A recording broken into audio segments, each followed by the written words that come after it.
පිනතුනි අද ධර්ම දේශනාවේ මාතෘකාව හැටියට අපි පහුගිය දිනවල සාකච්ඡා කරන්නට යෙදුනේ අචින්තේය කියන සූත්‍ර දේශනාව. අංගුත්තර නිකායේ චතුක්ක නිපාතයේ තමයි සඳහන් වෙන්නේ. ලෞතර බුදුරජාණන් වහන්සේගේ අසීමාන්තික ගුණ, ඒ වගේම භාග්‍යතුන් වහන්සේගේ අනන්ත බව, බුදු ගුණයේ තියෙන අනන්ත බව පැහැදිලි කෙරෙන අපූර්ව සූත්‍ර දේශනාවක්.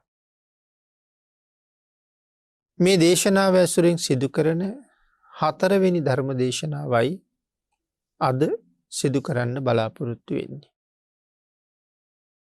පින්නතුනි, බුදුරජාණන් වහන්සේගේ ගුණ අනන්ත වෙන හැටි අපි පහුගිය දේශනාවල් වල මතක් කළා. බුදුගුණ භාවනාව වඩන්න බලාපොරොත්තු වෙන අයට මේ සූත්‍ර දේශනාව මහත් වූ උපකාරයක්. බුදුගුණ අනන්තයි කියලා කියහම බුදුගුණ කොහොමද අනන්ත වෙන්නේ කියන කාරණාව පිළිබඳව කරුණු තමයි සාකච්ඡා කළේ. පින්නතුනි, අපේ බුදුරජාණන් වහන්සේගේ ශරීරයේ මහා පුරුෂ ලක්ෂණ 32ක් තිබුණා. නිතර ධර්මයේ තුලින් අපි ඒ ගැන අහලා තියෙනවා. මේ මහා පුරුෂ ලක්ෂණ කොහොමද ලැබුණේ, මොනවා කරලාද ලැබුවේ කියන කාරණාවත් ඊටාම විශේෂයි. බුදුරජාණන් වහන්සේ හැර තවත් මහා පුරුෂ ලක්ෂණ තිබුණ අය මේ ශාසනයේ ඉන්නවා. මහා පුරුෂ ලක්ෂණ 32ම තිබිච්ච රහතන් වහන්සේලා දෙන්නෙක් ශාසනයේ වැඩ හිටියා. ඊට අමතරව 32ම නැතත් යම් ප්‍රමාණයක් තිබිච්ච රහතන් වහන්සේලා තවත් වැඩ හිටියා. විශේෂයෙන් නන්ද මහරහතන් වහන්සේ, ඒ කියන්නේ බුදුරජාණන් වහන්සේගේම මල්ලි, ප්‍රජාපති ගෞතමින් වහන්සේගේ පුතණුවන්, මේ නන්ද මහරහතන් වහන්සේටත් මහා පුරුෂ ලක්ෂණ 32ම තිබුණා. සිද්ධාර්ථ මහබෝසතාණන් වහන්සේගේ පුතා රාහුල කුමාරයා පස්සේ කාලේ ශාසනය පැවිදි වුණා, රහත් වුණා. රාහුල මහරහතන් වහන්සේටත් මහා පුරුෂ ලක්ෂණ 32ම තිබුණා. මහා කාශ්‍යප ආදී මහරහතන් වහන්සේලාට ඉන් ලක්ෂණ කීපයක් තිබුණා. ලෞතර බුදුරජාණන් වහන්සේගේ මහා පුරුෂ ලක්ෂණ ලබන්න සංසාරේ කොයි විදිහට කුසල් රැස් කරන්න ඇද්ද? පින්නතුනි, බුදුරජාණන් වහන්සේ ගැන සඳහන් කරාම අපි අසම සමයි කියන කාරණාව සඳහන් කරනවානේ. ඒ කියන්නේ කිසිම කෙනෙකුට සමාන කරන්න බෑ. සමාන වෙනවා නම් තවත් ලෞතර බුදු කෙනෙකුටම විතරයි. ඉන් බාහිර කිසිම කෙනෙකුට සමාන නැහැ. ඒ නිසා තමයි අසම සම කියලා කියන්නේ. එක බුද්ධෝත්පාද කාලයක එක බුදුරජාණන් වහන්සේ නමයි පහළ වෙන්නේ. බුදුරජාණන් වහන්සේලා දෙනමක් ලෝකේ එකට පහළ වෙන්නේ නැහැ. හේතු ගණනාවක් සඳහන් කරනවා. එක හේතුවක් පැහැදිලි කරනවා. බුදුරජාණන් වහන්සේලා දෙදෙනෙක් ඔසවාගෙන ඉන්න මේ මහ පොළොව සමත් නැහැ කියලා. මහ පොළොවට බර වැඩි. ඒ තරම්ම ගුණ කදම්බයක්. ගුණයේ බර වැඩි නිසා මහ පොළොව සමත් නැහැ කියලා සඳහන් කරනවා. එහෙනම් එක බුද්ධාන්තරයක වැඩ ඉන්නේ එක බුදුරජාණන් වහන්සේ නමයි. එතකොට ඒ බුදුරජාණන් වහන්සේට සමාන කවුරුවත් ඒ බුද්ධ කාලය තුල නැහැ. ඒ නිසා තමයි අසම සම කියලා කියන්නේ. එහෙනම් මේ මහා පුරුෂ ලක්ෂණ සක්විති රජවරුන්ටත් තියෙනවා. නන්ද මහරහතන් වහන්සේ සංසාරේ කොයිතරම් සක්විති වෙන්නේ නැද්ද? පාරමිතා පුරාගෙන එනකොට. මේ ජීවිතෙත් පැවිදි නුණා නම් සක්විති රජෙක්. රාහුල මහරහතන් වහන්සේත් එහෙමම තමයි. අපේ ශාසනයේ 80 මහා ශ්‍රාවකයන් වහන්සේලා මහා කල්ප ලක්ෂයක් පෙරම් පුරනකොට අග්‍ර ශ්‍රාවකයන් වහන්සේලා දෙනම මහා කල්ප අසංකේයකුත් ලක්ෂයක් පාරමිතා පුරනකොට කොච්චරනම් සක්විති වෙන්නේ නැද්ද? පින්නතුනි සක්විති වෙච්ච වාර බොහොමයි. නමුත් කවුරුවත් බුදු වුණේ නැහැ. එහෙනම් සක්විති රජුරවන්ටත් මහා පුරුෂ ලක්ෂණ තියෙනවා. මහරහතන් වහන්සේලාටත් මහා පුරුෂ ලක්ෂණ තියෙන මහරහතන් වහන්සේලා හිටියා. නමුත් ඒ කවුරුවත් බුද්ධත්වයේ කියන තැනට ඇවිල්ලා නැහැ. එහෙනම් ලෞතුරා සම්මා සම්බුද්ධත්වයේ සාක්ෂාත් කරගත්ත මහ බෝසතාණන් වහන්සේ මහා පුරුෂ ලක්ෂණ වලින් යුක්තයි. එහෙනම් බුදුරජාණන් වහන්සේගේ ලක්ෂණයයි මහ රහතන් වහන්සේලාගේ ලක්ෂණයයි දෙතිස් මහා පුරුෂ ලක්ෂණම තමයි. නමුත් ඒ සාමාන්‍ය අපි කතා කරන රහත් මට්ටමටයි ලෞතුරා බුද්ධත්වයේ ලබාගත් මට්ටමයි අතර විශාල වෙනසක් තියෙන නිසා මේ පුරුෂ ලක්ෂණ ලබන්න අන් සියලු දෙනා මොනමන විදිහේ පින්කම් කළාද ඒ සියල්ලටම වඩා වැඩියෙන් පින් කරලා වැඩියෙන් පාරමිතා පුරලා තියෙනවා බුදුරජාණන් වහන්සේ. ඒ කාරණාව සඳහන් කරලා තියෙනවා. ඒ කාරණාව සඳහන් කරලා තියෙන්නේ පින්නතුනි විශේෂයෙන් මෙච්චර පින් කළා කියලා නෙමෙයි. වචන 4කින් තමයි කියලා තියෙන්නේ. මොකක්ද මේ වචන 4න් සඳහන් කරලා තියෙන්නේ? අටත්තා, උපචිතත්තා, උස්සන්නත්තා, විපුලත්තා. මේ පින් කරලා තියෙන හැටි. කටත්තා කියලා කියන්නේ පින් කරන්න ඕනේ. උපචිතත්තා නැවත නැවත කරන්න ඕනේ. පින්නතුනි උදාහරණයක් සඳහන් කළොත් අපි බොරළු කැටයක් එහෙම නැත්නම් ජිල් බෝලයක් වැලි සහිත පොළවක දැම්මහම නැත්නම් පොළව මතු පිට දැම්මහම ඒක ඒ තරම් පේන්නේ නැහැ. මොකද එකයිනේ. එතෙන්ට 2ක් 3ක් 4ක් 5ක් දාපුවාම ටිකක් වැඩිපුර පේනවා. 100ක් 1000ක් 10000ක් විතර එකතු කරාම ජිල් බෝල කන්දක් පේනවා. ආන් ඒ වගේ තමයි එකම කුසල කර්මය නැවත නැවත කරලා තියෙනවා. එතකොට නැවත නැවත එකම කරාම එතන පින් කන්දක් බවට පත් වෙනවා. එහෙනම් කටත්තා කරන්න ඕනේ. උපචිතත්තා නැවත නැවත කරන්න ඕනේ. උස්සන්නත්තා ආන් එහෙම නැවත නැවත කරාම ඉහළට එසවිලා පේනවා. අතින්ට ජිල් බෝල නැවත නැවත දැම්මහම ජිල් බෝල කන්දක් පේනවා. එකම පින්කම නැවත නැවත කරාම එතන පින් කන්දක් තියෙනවා. විපුලත්තා. එතකොට පින්නතුනි එකම පින්කම නැවත නැවත කරලා තවත් නොයේක් පින්කම් ඒ විදිහටම නැවත නැවත කරනවා. එහෙම කරලා විශාල වශයෙන් පින් රැස් කරලායි තියෙන්නේ. නොයෙක් ආකාරයේ පින්කම් කරලායි තියෙන්නේ. අපි මේ විදිහට උදාහරණයක් සඳහන් කළොත් අපේ බුදුරජාණන් වහන්සේගේ අභිනීල සුනෙත්ත ඊටාම ලස්සන S2ක් තිබුණා. ඊට සමාන S2ක් දෙවියන්ටත් නැහැ, බ්‍රහ්මයන්ටත් නැහැ, එහෙනම් මිනිස්සුන්ට කොහොමත් නැහැ. භාග්‍යතුන් වහන්සේගේ නේත්‍ර සංගලට සමාන නේත්‍රයක් තිබුණ කෙනෙක් වෙන කොහෙවත් නැහැ. ඒ තරම්ම ලස්සන S2ක් ලබන්න මොන වාගේ පින්කම් කරන්න ඇද්ද? පින්නතුනි අපි කෙනෙකුට රවල බලනකොට කේන්තියෙන් බලනකොට අපේ S2ත් වෙනස් වෙලයි තියෙන්නේ.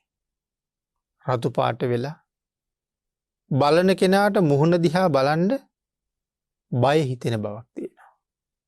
ඒ බයත් එක්ක ඒ මූණේ තිබිච්ච ශ්‍රියාවන්තකම නැති වෙලා භයානක මූණක් තියෙන්නේ. විරූපී මූණක් තියෙන්නේ. අරමුණු කරලා බැලුවොත් බැලූ අතේ පේන මහා කඳු යායක් වගේ. අපිටත් භාග්‍යතුන් වහන්සේ දේශනා කළා.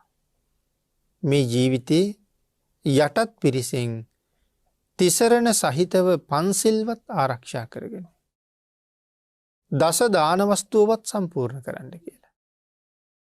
පිනතුනි හිතන්නකෝ දස දාන වස්තුව වරක් දෙවරක් තුන්වරක් හතරවරක් නෙමෙයි නොයෙක් වර මේ ජීවිතය අපි සම්පූර්ණ කරාම මරණාසන්න වෙලාවේ තමන් කරපු පින්කම් ටික කල්පනා කරනකොට මේ විදිහේ පින්කම් කළා කියලා හරියට නිකන් කඳු යායක් වගේ දකින්න පුළුවන්.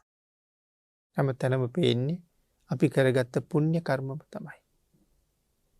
එහෙනම් මහ බෝසතාණන් වහන්සේ පින් කරපු හැටි තමයි මේ කියලා තියෙන්නේ. කටත්තා කරලා තියෙනවා. උපචිතත්තා නැවත නැවත කරලා තියෙනවා. උස්සන්නත්තා ඉස්සිලා පේන හැටියට කඳු වගේ පින්කම් කරලා තියෙනවා. විපුලත්තා හාත්පස බලහම හැම පැත්තෙම පේන්නේ තමන් කරපු කුසල කර්මයේම පැතිරිලා පේන්න පටන් ගන්නවා. ඒ තරම් පින් කරලා තමයි මේ මහා පුරුෂ ලක්ෂණත් ලැබලා තියෙන්නේ. එහෙමනම් ඒ කරපු තරම් පාරමිතාව පූර්ණේ කරලා නැහැ කිසි කෙනෙක්. ඒ නිසා අන් සියලු දෙනාටම වඩා භාග්‍යතුන් වහන්සේගේ ලක්ෂණ ඊටම ඉහළයි. ඊළඟට පින්නතුනි සඳහන් කරනවා විශේෂයෙන් අනන්ත සක්වලවල් වල සීමාවක් නැහැ. අනන්ත ජීවීන්. එතකොට මේ සක්වලේ කොච්චර ජීවීන් ඉන්නවද අනන්ත සක්වලවල් වල? දිව්‍ය ලෝකවල, බ්‍රහ්ම ලෝකවල, මනුස්ස ලෝකවල, තිරිසන් ලෝකවල, പ്രേත ලෝකවල මේ ආදී හැම සක්වලක හැම සත්වයක්ම එක්කෙනෙක් පින්කම් 100ක් කරලා තියෙනවා. එක්කෙනෙක් එක සතෙක් පින්කම් 100ක් කරලා තියෙනවා. කාරණාවයි මේ පැහැදිලි කරන්නේ. එතකොට එක්කෙනා එක පින්කම 100 වතාවක් කරාම මේ අනන්ත සක්වලේ අනන්ත ජීවීන් කරපු පින්කම් ප්‍රමාණය එකතු කළොත් කොච්චර ප්‍රමාණයක් වෙයිද? ඒ කාරණාව සර්වඥතා ඥානයකට වැටහෙනවා මිසක් අපිට තේරෙන්නේ නැහැ. එහෙනම් සඳහන් කරනවා අනන්ත සක්වල අනන්ත ජීවීන් එක්කෙනා එක පින්කම 100 වතාව බැගින් කරලා ඒ පින්කම් කන්ද එකතු කළොත් කොච්චරක් වෙයිද? ආන් ඒ එකතු කරපු ප්‍රමාණය වගේ පින්කම් 100ක් මහ බෝසතාණන් වහන්සේ තනියම කරලා තියෙනවා කියලා. එතකොට ඒ කාරණාවේ විශාල අනන්ත බවක් තියෙනවා. බුදු ගුණ අනන්තයි කියලා කීවට අපිට ඒක කවදාවත් තේරුම් අරගෙන ඉවර කරන්න බැරි එකයි. ඊළඟට පින්නතුනි තව්තිසාවේ අභිධර්ම දේශනාව කරපු අවස්ථාව. මේ අනන්ත බව තේරුම් ගන්න තවත් අවස්ථාවක්. බුද්ධත්වයෙන් 7 වෙනි වස් කාලේ තීර්ථකයන් দমনය කරන්න යමක මහා ප්‍රාතිහාර්ය දක්වලා අපේ බුදුරජාණන් වහන්සේ ප්‍රාතිහාර්යෙන් පස්සේ රුවන් සක්මනේදීම කල්පනා කරනවා පෙර බුදුරජාණන් වහන්සේලා මේ ප්‍රාතිහාර්යෙන් පස්සේ මොකද්ද කළේ කියලා. ඒ කියන්නේ භාග්‍යතුන් වහන්සේ ඇයි එහෙම බලන්නේ? බුද්ධ වංශේ සිරිත ආරක්ෂා කරන්න. හැම බුදුරජාණන් වහන්සේ නමක්ම එක බලනවා. සෑම බුදුරජාණන් වහන්සේ නමක්ම තීර්ථකයන් দমনය කරන්න යමක මහා ප්‍රාතිහාර්ය දැක්වුවාට පස්සේ තව්තිසාවට වැඩම කරනවා වස් සමාදන් වෙන්න. ඒ සම්ප්‍රදායට අනුව අපේ භාග්‍යතුන් වහන්සේත් 7 වෙනි වස් කාලේ ගත කරන්නේ තව්තිසාවේ. බුදුරජාණන් වහන්සේ තව්තිසාවට වැඩියා. නමුත් කෝටි ගණන් මිනිස්සු එකතු වෙලා ඉන්නවා මේ ප්‍රාතිහාර්ය බලන්න ආපු අය. ඒ අයට භාග්‍යතුන් වහන්සේ දකින්න නැහැ.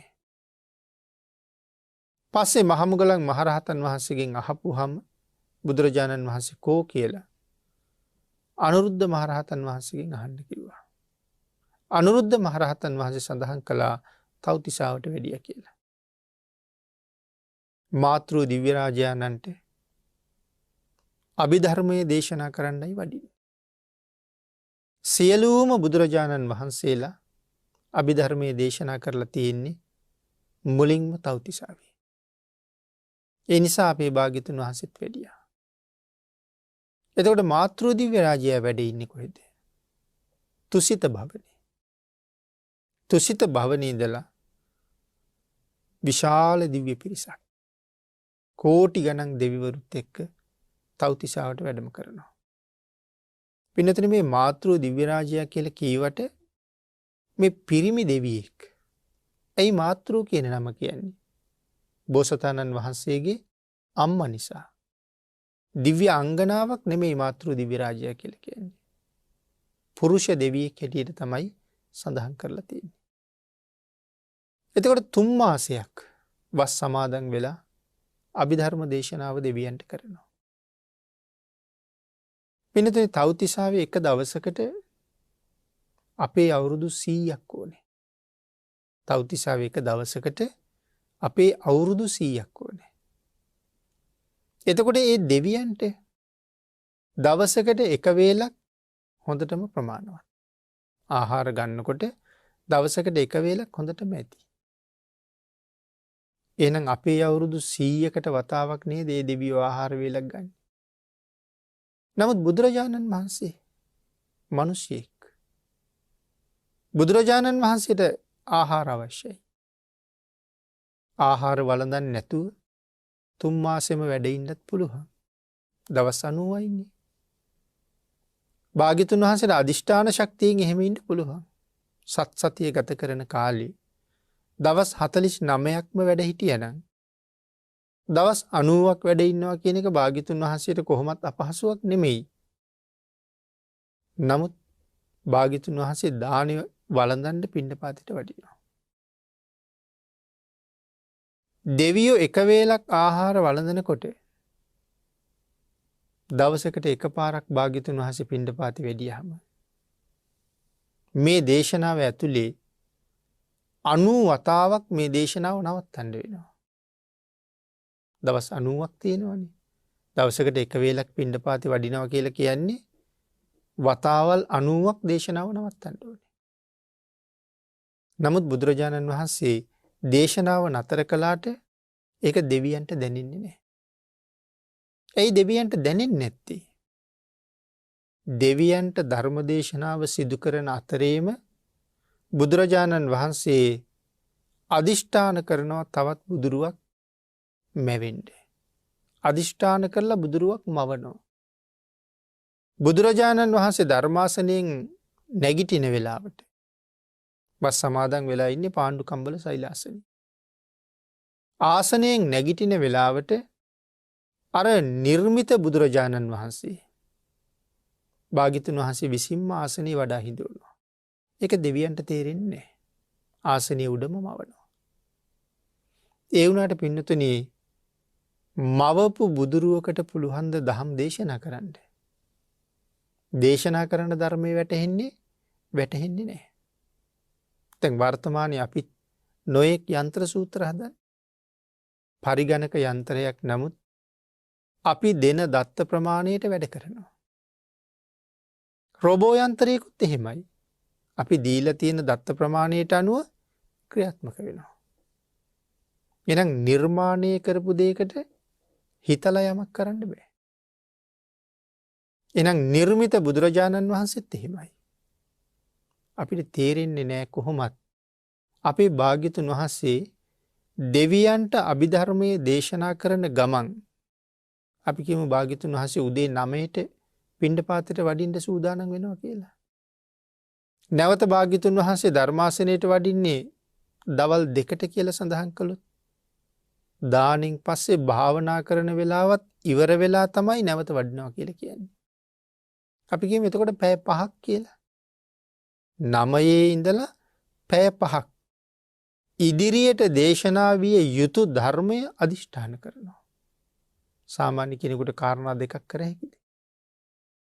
එක දේශනාවක් කරන ගමන් ඒ දේශනාව නතර කරන්නේ කොතනද? එතන ඉඳලා පැය 5ක් අපි කියමු. ඒ පැය 5ක් දේශනා විය යුතු ධර්මය අධිෂ්ඨාන කරනවා. බුදුරජාණන් වහන්සේගේ දේශනාව ඊටාම වේගවත්. වාග් විලාසය ඊටාමත්ම වේගවත්. සඳහන් කරනවා තව්තිසාවේ අභිධර්මයේ දේශනා කරනකොට වාග් විලාසයේ සාමාන්‍ය අයට ධර්ම දේශනා කරනවට වඩා ඊටාමත්ම වේගවත් කියලා. සාමාන්‍යයෙන් අපි එක වචනයක් කතා කරනකොට බුදුරජාණන් වහන්සේගේ ශ්‍රී මුඛ අර නිර්මිත බුදුරුව අදිෂ්ඨාන කරපු ධර්ම ප්‍රමාණය දේශනා කර. නිර්මිත බුදුරජාණන් වහන්සේ ආසනයේ වැඩ ඉන්නවා. අදිෂ්ඨාන කරපු ප්‍රමාණය දේශනා වෙනවා. දෙවියන්ගේ කල්පනාව භාග්‍යතුන් වහන්සේ ආසනයේ වැඩ ඉන්නවා කියලා. බුදුරජාණන් වහන්සේ අනවතප්ත විලගාවට වැඩලා පැන් සැනහිලා උතුරුකුරු දිවයිනට පිණ්ඩපාතේ වඩිනවා. නැවත පිඬු සිඟාගෙන අනවතප්ත විලගාවට වැඩලා සිඟාගත්ත දානි ටික වළඳලා විවේක ගණ්ඩ ඒ ළඟ තියෙන සඳුන් වනාන්තරයකට වඩිනවා කියලා සඳහන් කරනවා. චන්දන උද්‍යානයක් කියලා කියන්නේ.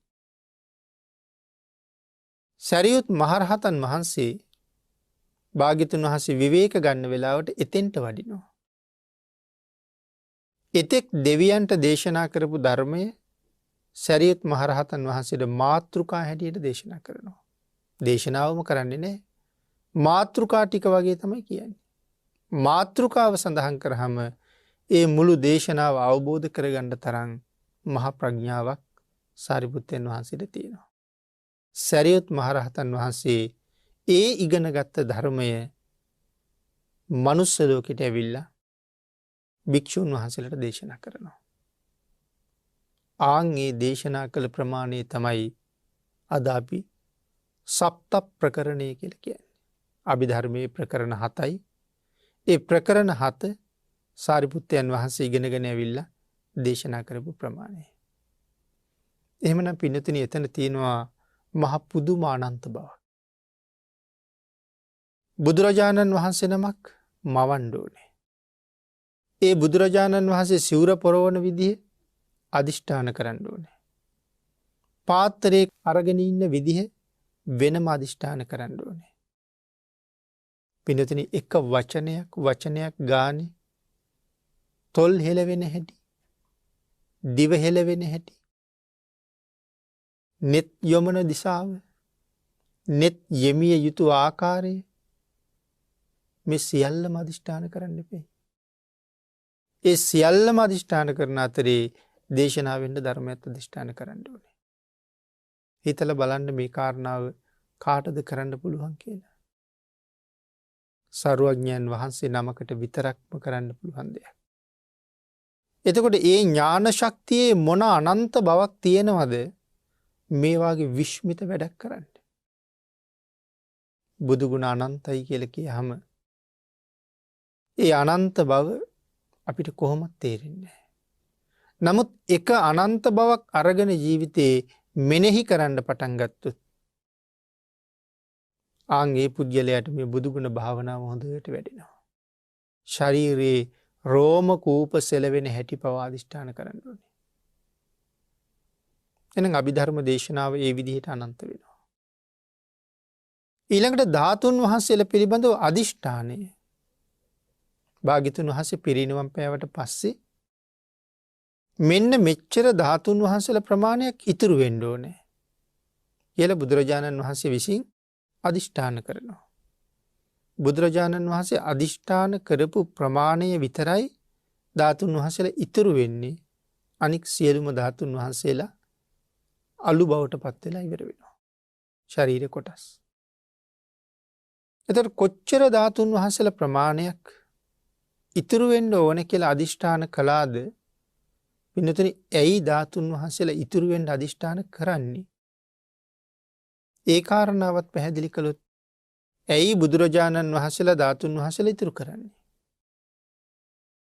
එක කාරණාවක් තමයි අනුකම්පාව නිසා. කළ ගුණ සැලකීම නිසා. මොකද්ද මේ මොන කළ ගුණ සැලකීමද?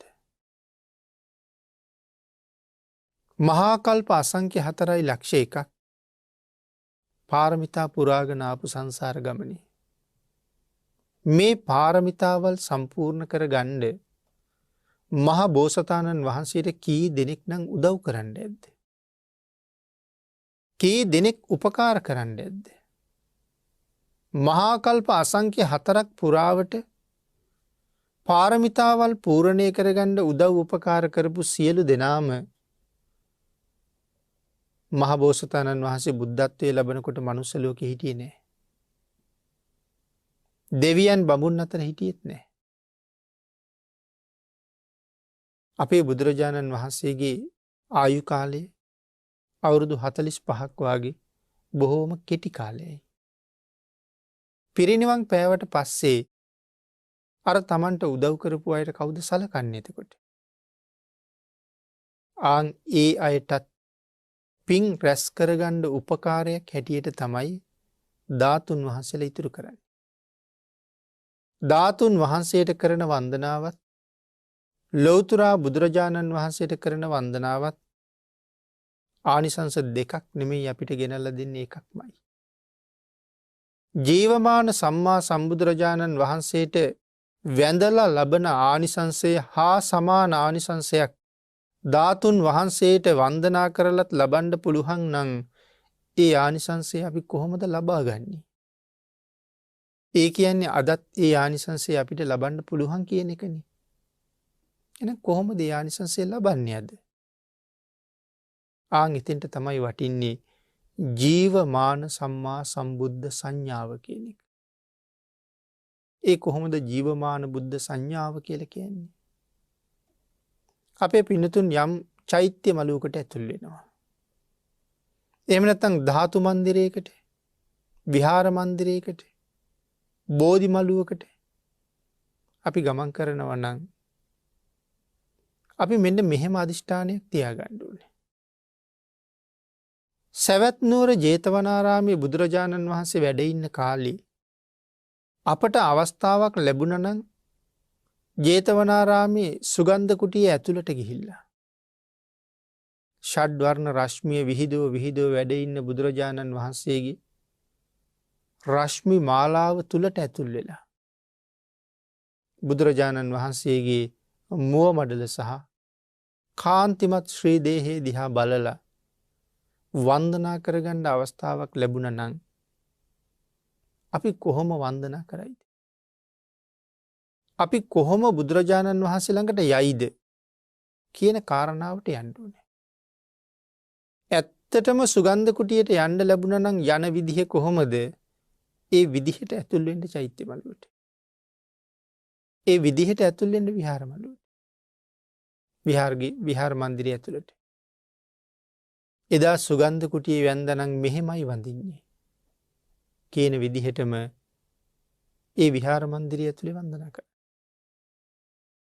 ආන් ඒ ශ්‍රද්ධාව, ඒ පැහැදීම ජීවමාන බුදුරජාණන් වහන්සේට වන්දනා කරලා ලබන කුසලයේ හා සමාන කුසලයක් අපිට අත්පත් කරවනවා.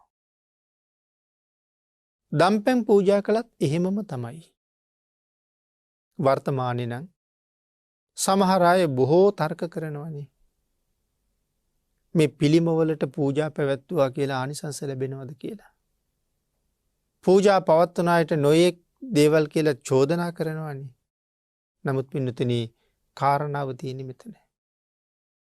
සවැත් නුවර ජේතවනාරාමේ ඒ සුගන්ධ කුටිය ඇතුළට ගිහිල්ලා දාන වේලක් බුදුරජාණන් වහන්සේට පූජා කරගන්න ලැබුණා නම් මං ලෞතුරා බුදුරජාණන් වහන්සේට දානි හදන්නේ කොහොමද?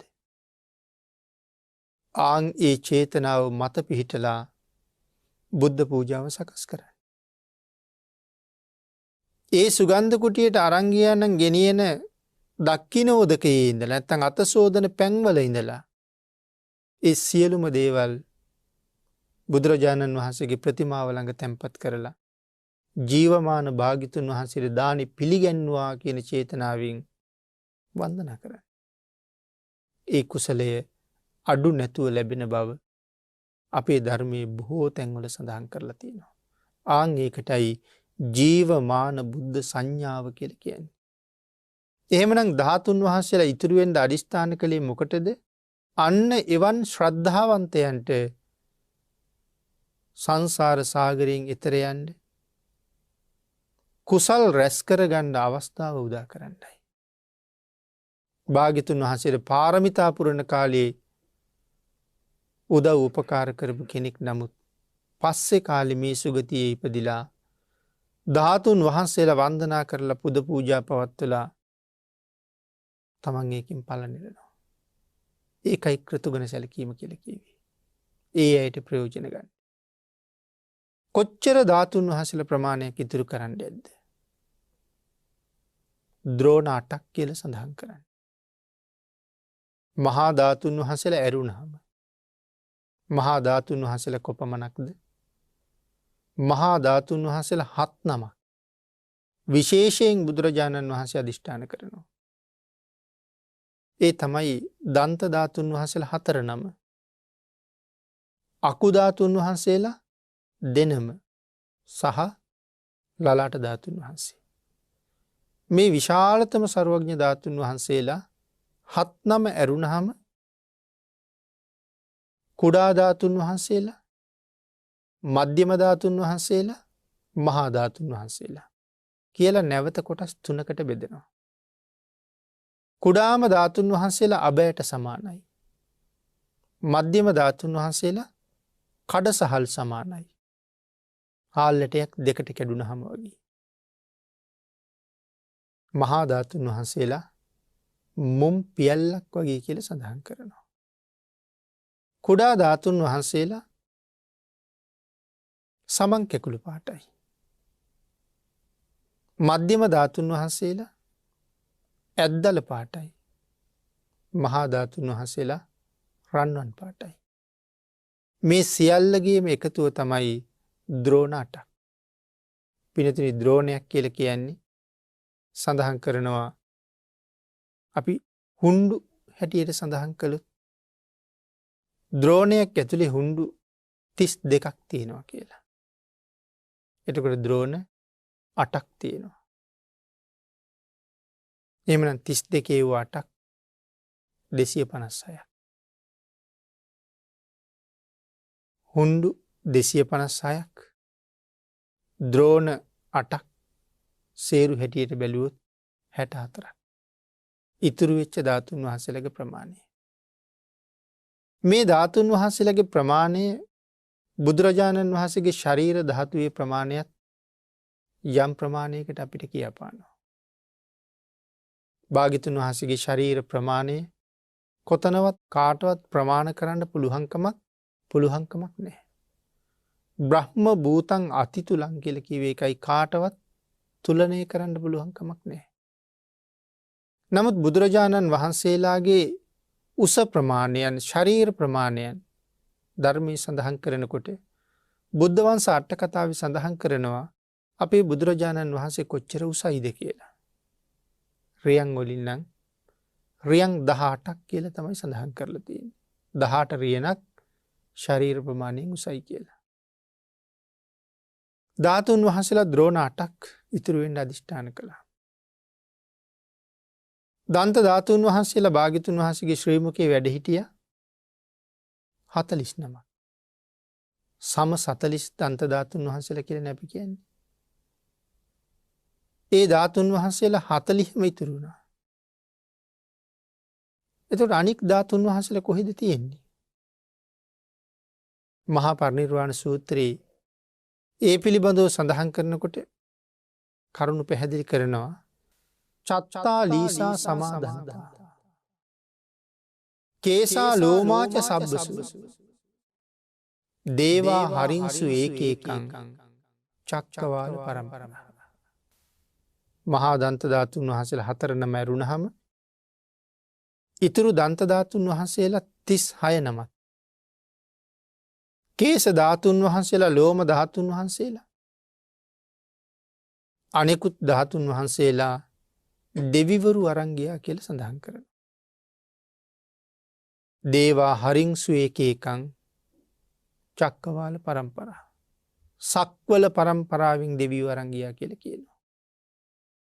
පින්නතුනි කෝටි ලක්ෂයක් සක්වල බුදුරජාණන් වහන්සේගේ ආඥා ශේෂ්ත්‍රයේ. එහෙනම් මේ සරුවඥ ධාතුන් වහන්සේලා සක්වලවල් කෝටි ලක්ෂයම අවම වශයෙන් වැඩ ඉන්නවා. කෝටි ලක්ෂයක නම් කොහොමත් වැඩ ඉන්නවා. හැබැයි එක සක්වලකට සමහර වෙලාවට තියෙන්නේ එකම එක ධාතුන් වහන්සේ නමයි. කේශ ධාතුන් වහන්සේ නම, ලෝම ධාතුන් වහන්සේ නම, එක දන්ත ධාතුන් වහන්සේ නම, එක කුඩා ධාතුන් වහන්සේ නම, එක ධාතුන් වහන්සේ නමක් තමයි සක්වලටම වැඩි. නමුත් පින්නතුනි මේ සක්වල ගැන කල්පනා කරන්නකෝ. මේ අපි ජීවත් වෙන සක්වල. ධාතුන් වහන්සේලා කොච්චර වැඩ ඉන්නවද මේ සක්වලේ? මේ සක්වලෙත් සක්වලක ලෝක 31ක් තියෙනවා. මේ සක්වලෙත් මනුස්ස ලෝකෙට කොච්චර හම්බ වෙලා තියෙනවද? පින්නතුනි මනුස්ස ලෝකෙත් ලංකාවේ මොන තරම් ධාතුන් වහන්සේලා වැඩ ඉන්නවද? එතකොට එක් සමහර සක්වලකටම වැඩ ඉන්නේ එකම එක ලෝම ධාතුන් වහන්සේ නමයි.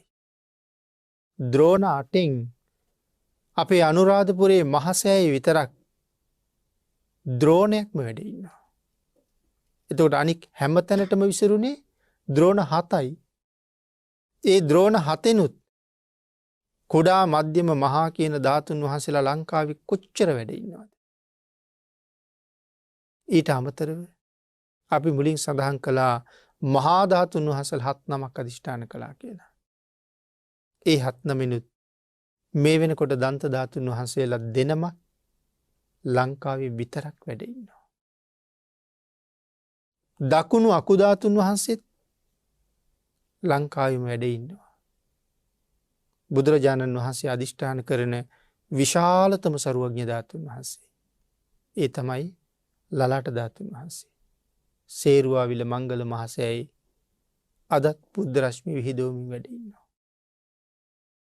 ලංකාවේ අපිට තරම් මේ කෝටි ලක්ෂයක් සක්වලින් අනුග්‍රහ ලැබුණ වෙනත් රටක් නම් නැහැ.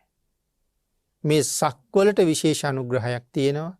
භාග්‍යවතුන් වහන්සේ වැඩ හිටපු සක්වල. එයින් අපේ රටට මහ පුදුමාකාර උපකාරයක් කරලා තියෙනවා. ධාතුන් වහන්සේලා ඒ තරම්ම මේ රටේ වැඩ ඉන්න නිසා මං හිතන්නේ මේ රට තාමත් ආරක්ෂා වෙලා තියෙනවා. ඇයි මේ රට ආරක්ෂා වෙන්නේ? බුද්ධ ශාසනයේ පවතින්න ඕන නිසා. භාග්‍යවතුන් වහන්සේගේ අධිෂ්ඨානය නිසා, සර්වඥ ධාතුන් වහන්සේලාගේ ශක්තිය නිසා මේ රට රැකිලා තියෙනවා මිසක් නැත්තම් අවාසනාවන්ත මිනිස්සු ජීවත් වෙන රටක්. මේ තරම් ධාතුන් වහන්සේලා ලැබිලත් කීයෙන් කී දෙනාද පින්නතුනි එයින් ප්‍රයෝජන ගන්නේ? කීයෙන් කී දෙනාද බුදුරජාණන් වහන්සේට සලකන්න දන්නේ? මේක බෞද්ධ රටක් කියලා කියන්නේ. නමුත් සමස්තය අරගෙන කල්පනා කරලා බැලුවොත් රටේ ඉන්න ඔක්කොම බෞද්ධ නෙමෙයිනේ. බෞද්ධ පිරිස ගැන කල්පනා කරලා බැලුවොත් ඉන්න පිරිසෙන් යටත් පිරිසෙන් එක දවසකට කී දෙනෙක් බුදුන් වඳිනව ඇද්ද? වඳින අයට වඩා නොවඳින අය ඉතා විශාලයි. මෙච්චර භාග්‍යයක් ලැබිලා. ගෙදරක නම් දරුවෝ ටිකත් එකතු කරගෙන බුදුන් වඳින මව්පියෝ කීයෙන් කී දෙනාද ඉන්නේ? නොයෙක් වැඩ කියලා නොයෙක් දෙනා නොයෙක් පැත්තට පිටත් වෙනවා. සමහර අයට උයන්න තියෙනවා. සමහර අයට ගමනක් යන්න තියෙනවා. සමහර අයට පාඩම් කරන්න තියෙනවා. මේ හේතු දක්වලා භාග්‍යවතුන් වහන්සේට වන්දනා කරන එක විතරක් අත්හැරලා තියෙනවා. ඔය නොයෙක් වැඩ තිබුණ අය වෙලා වෙනකොට සියලු වැඩ පැත්තක දාලා රූපවාහිනී ගාවට එකතු වෙනවා. කොයිතරම් අවාසනාවන්ත තැනකද අපි ඉන්නේ කියලා හිතලා බලන්න. මෙච්චර අනුකම්පා කරලා තියෙනකොට අපි පින්නතුනි අපේ පවතින තත්ත්වය මීට වඩා වෙනස් වෙන්න ඕන කියලා හිතෙනවා නම් මේ රටට මීට වඩා යහපතක් වෙන්න ඕන කියලා හිතෙනවා නම් අනාගතයේ අපේ දරුවන්ට මීට වඩා හොඳ රටක් ඉතුරු වෙන්න ඕන කියලා හිතෙනවා නම් අද අපි මේ හිතන ප්‍රමාණය වෙනස් කරන්න වෙනවා. අපි ක්‍රියාත්මක වෙන ප්‍රමාණය වෙනස් කරන්න වෙනවා. එහෙම නැත්තම් රටේ අනාගතයේ මීට වඩා ඉතා අවාසනාවන්ත තැනකට එනවා. අපේ දරුවන්ගේ ජීවිත ඉතා අවාසනාවන්ත ජීවිත බවට පත් වෙනවා. මූණ පාණ්ඩ සිද්ධ වෙන කරදරවල ස්වාභාවික විපත් සතුරු කරදර මීට වඩා පින්නතුනි බොහෝසේ උග්‍ර වෙනවා. ඒක වෙනස් කරනවා නම් වෙනස් කරන්න පුළුවන් කාටද? ඒක වෙනස් කරන්න පුළුවන් පිරිසක් ඉන්නවා නම් මේ බෞද්ධ පිරිසට විතරයි ඒක කරන්න පුළුවන්. නමුත් අපි ඒ කාරණාව අත්හැරලා වෙන වෙන දේවල් මුල් තැනට තියාගෙන ඉන්නවා. සමහර අය මිත්‍යා දෘෂ්ටික නමුත් තමන්ගේ ආගම වෙනුවෙන් ජීවිතේ වුණත් දෙන්න සූදානම් වෙනකොට අපි ගාව එහෙම කිසිම දෙයක් නැතුව අපි විවේචනය කර කර විතරක් බලාගෙන ඉන්නවා. ඒ අය තමන්ගේ ආගම වෙනුවෙන් ජීවිතෙත් දෙනවා. අපි බුද්ධ ආගම වෙනුවෙන් බුදුරජාණන් වහන්සේ වෙනුවෙන් මොනවද කළේ කියලා කල්පනා කරලා බැලුවොත් ඒකයි මම සඳහන් කළේ දවසකට විනාඩි 10ක් බුදුරජාණන් වහන්සේ ළඟ දන ගහන්නවත් කාලයක් අපිට නැහැ. නමුත් තාමත් මේ විදිහට ඉන්නවා භාග්‍යතුන් වහන්සේගේ ශාසනය මේ රටේ ආරක්ෂා වෙන්න ඕන නිසා. ඒ භාග්‍යතුන් වහන්සේගේ කරුණාව හින්දාම තමයි අදත් මෙහෙම ජීවත් වෙන්නේ. ඒ නිසා මේ කරුණ විශේෂයෙන් හිතන්න ඕනේ. බුදුරජාණන් වහන්සේ කොච්චර අපට අදිෂ්ඨාන අනුග්‍රහ කළාද? භාග්‍යතුන් වහන්සේගේ මේ අදිෂ්ඨාන ශක්තිය මොනතරම් ප්‍රබලද? භාග්‍යතුන් වහන්සේගේ ගුණයේ අනන්ත බව කොච්චරද කියන කාරණාවයි මේ හැමතැනීම අපිට කියවෙන්නේ. එනම් බුදු ගුණ අනන්තයි කියලා භාවනා වඩන්න පටන් ගත්තොත් මේ අනන්ත බව වැටහෙන්න තමයි අපේ හිත ඒ බුදු ගුණය ඔස්සේ වැඩෙන්න පටන් ගන්නේ. එහෙම කරුණු වැටහෙන්න පටන් ගත්තොත් තේරෙනවා බුදු ගුණ භාවනාව කියලා කියන්නේ කොච්චර සංකීර්ණ භාවනාවක්ද කියලා. පින්නතනේ ධර්ම දේශනාවට තියෙන කාලේ නිමා වෙලා තියෙන නිසා අචින්තේය සූත්‍රය ඇසුරු කරගෙන සිදු කරන 4 වෙනි ධර්ම දේශනාව අපි මේ විදිහට නිමා කරමු.